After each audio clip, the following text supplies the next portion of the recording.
Hello, this is Carson. If you're watching this, you are probably one of my students, but if you're not, I am a CFI here at UND, and I am making this video to help teach you how to talk through the takeoff briefing that's found in the before taxi checklist.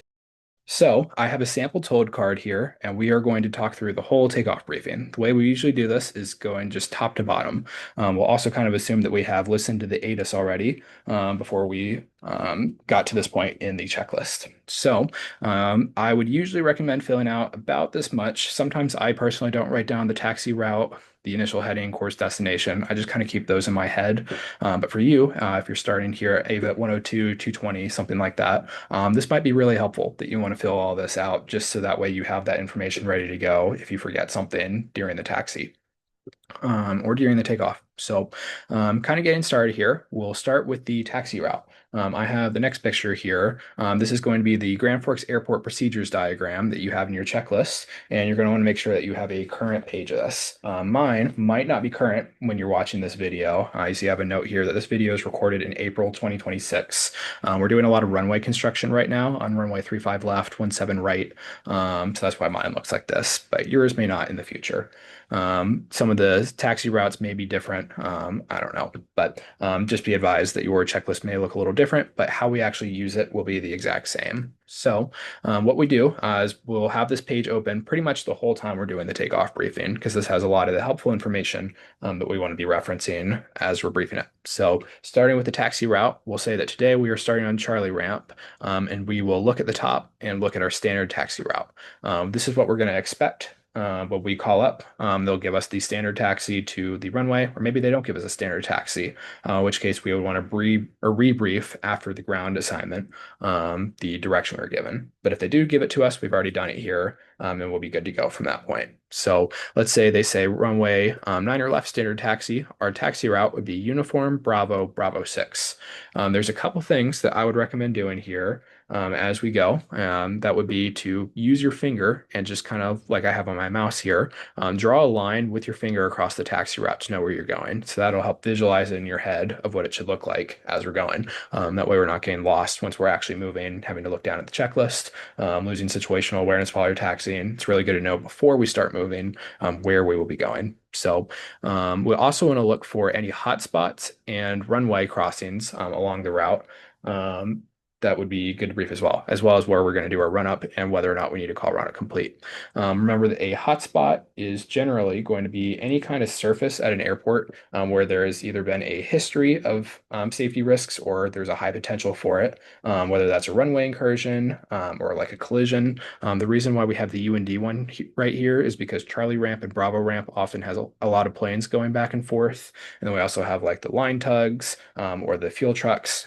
Sometimes those guys go pretty quick around the corner there, and it's a four-way intersection. So there's just a high opportunity for a lot of traffic to be there at any given time. So at a hotspot, you want to be maintaining extra situational awareness. Not that we're not already should be looking outside and maintaining situational awareness during taxi, but we want to be extra careful while we're over there. In the example of these two over here, hotspot 1 and 2 on the airport diagram, these are related to the runways. There will be hold short lines, but we want to make sure that we're not crossing those without a clearance. That's why for our standard taxi here, we're going to do a run up holding short. And then from there, they're either going to tell us to continue our taxi and cross the runway, or they're going to say stand by if there's going to be traffic, maybe landing on a runway, something like that for whatever reason. So altogether, we would say we're going to be on Charlie ramp. We're going to taxi uniform, Bravo. We're going to be careful of the hot spot right here. And then we're going to do our run up at Bravo, holding short of Alpha. And we will call run up complete. And once they give us our clearance, we will continue our taxi, cross runway 35 left, and then go down to Bravo 6 and hold short of the runway. Then we're going to brief the runway and the length. It'll be 9 or left, and our runway length is 6,701 feet. You can also find that on your checklist page right here. It'll tell you the runway distance for any given runway. It's also going to give you your runway heading. You'll see that I have this down here. That's a good one to hang on to as well. Then we're going to brief the takeoff distances. We have a couple different kinds of takeoffs that we calculate performance for, we have the short and the normal. Typically, your normal is going to be a little bit longer than the short, which makes sense.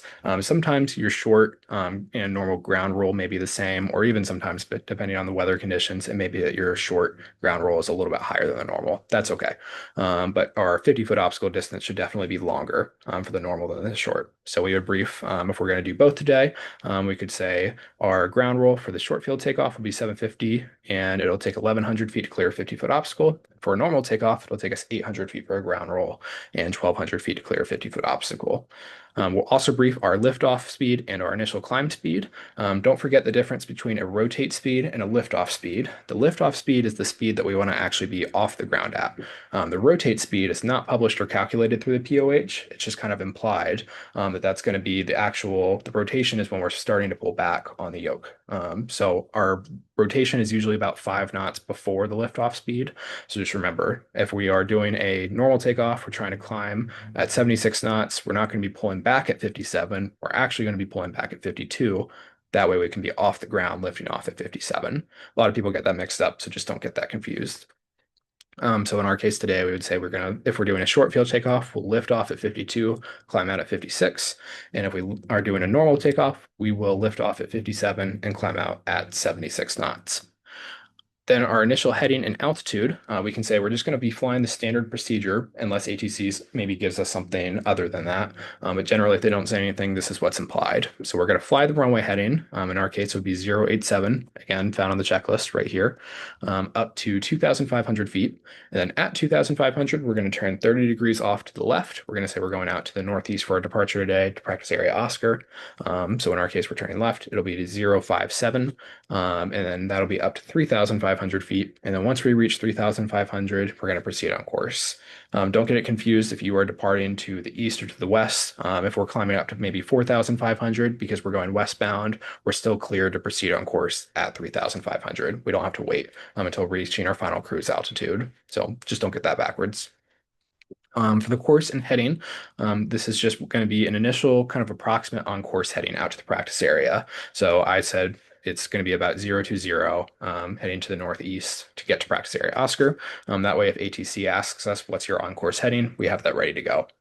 Our destination ultimately is going to be Grand Forks, but just for the sake of our takeoff briefing, we're going to say we're going to Stephen Airport, D41, and then we have a few different emergency procedures that we're going to brief through.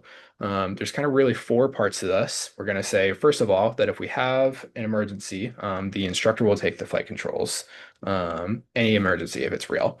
That is going to include for this is mainly related to engine failures during various parts of the takeoff. So if we lose the engine below our rotation speed, let's say, is about 52 knots. Really kind of more actually the liftoff speed. If we haven't lifted off yet, we're going to abort the takeoff. So we are losing power. We're not going to be able to climb without the engine not working. So we're just going to continue going straight. So we'll say if we lose the engine below VR, we're going to abort the takeoff. If we say that we are already in flight, we are climbing, and let's say we're below 1,000 feet AGL, we are just going to plan to land straight ahead. This is kind of the worst place for your engine to fail because we don't have probably a whole lot of runway remaining left ahead of us. Maybe we do have enough and we can land straight ahead on the runway, but it might mean that we're going off the runway, and that's okay. We don't want to try and do anything unsafe. To try and turn around and make a runway. And we'll talk about that in a minute here. But the big thing is either straight ahead or maybe like 30 degrees off to the left or to the right. But by and large, we're just going to be going forward throughout that. So we'll say if the engine fails below or above VR, but we're climbing and below 1,000 feet, we're going to land straight ahead. And then the last one is going to be if we are climbing, we're above 1,000 feet AGL, we probably have a little bit more altitude where we can pick a better point to land on. So whether that's still going to be maybe a road somewhere if we're still kind of low, or maybe if we're already at cruise altitude, if we're at 3, 4, 5,500 feet, might be that we can already turn around. We'll communicate with the tower that we've had an engine failure and we're looking to land on the runway. So here's a picture to kind of talk through that.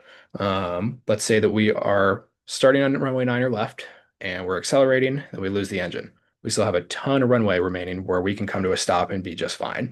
If we're climbing, we lift off and we're below 1,000 feet. let's say we're like here already, and we're probably at 600 feet AGL. We're not going to try and do anything crazy like make a giant U-turn and try and land this way.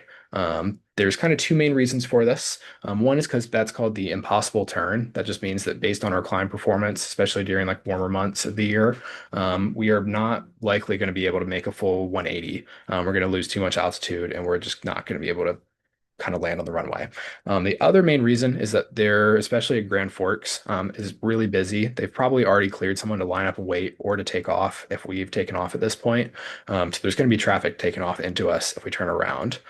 There's also the consideration that now we're landing with the tailwind, which, while it isn't maybe the worst thing in the world, generally undesirable for performance, that's going to increase our ground roll. So that's something we want to avoid at all costs. We should always take off with a headwind and land with a headwind. So with that, maybe that we lose it here, we're just going to land straight ahead. We might be low enough that where we're still going to make the runway. Might mean that we're going off this way. Might mean if we're high enough, we might be kind of going into the grass out this way. And that's okay. It might be that maybe we want to land on this road over here, something to that effect, if we can make that. But we're not going to try and turn around and make maybe the perpendicular runway or try and make this runway going back to where we took off from. The last one, maybe we are out here, we're doing our departure procedure, we're over lagoon, and we're already at, let's say, like 3,000 feet by this point. It might be that we have enough altitude to turn back around and we can make a different runway. So whether that's this perpendicular one, maybe we can make this one from lagoon. We'd have a crosswind, but that is better than landing with a tailwind. Should be able to do that, especially as you get more proficient with your landings throughout the semester. It may also be that we, if we're really, really high, could all the way enter, go back and land on the original runway we landed on, kind of our base to final. Maybe we don't make it all the way down to the threshold, but we come and maybe halfway down the runway and we can make that. That might be an option. Maybe worst case scenario, if it looks like there's someone already like taking off or on the runway, it might be that we want to land on like a taxiway or something like that, if that looks clear. If you have the altitude and the time, you want to be communicating with ATC during the event of an emergency like this. They'll help make sure that it's clear to the best of their ability.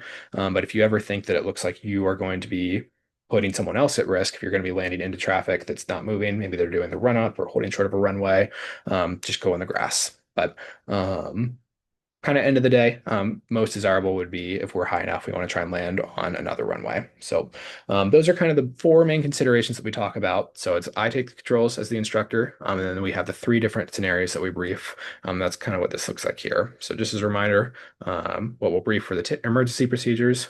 If we have a real emergency, I'll take the controls. If the engine fails below our rotation, or we're going to abort it. If we're climbing, we're below 1,000 feet AGL, we're going to land ahead. And if we are climbing above 1,000, we're going to try and turn around, try and make some kind of paved surface at the airport. Man, that was a lot. I'm going to talk through just the whole thing one more time, just to give you a good idea of what to expect. I would recommend you practice this with your own told card. It's available in ForeFlight, or maybe you have some paper copies lying around, but go ahead and practice this on your own time so that you're ready to go in the aircraft.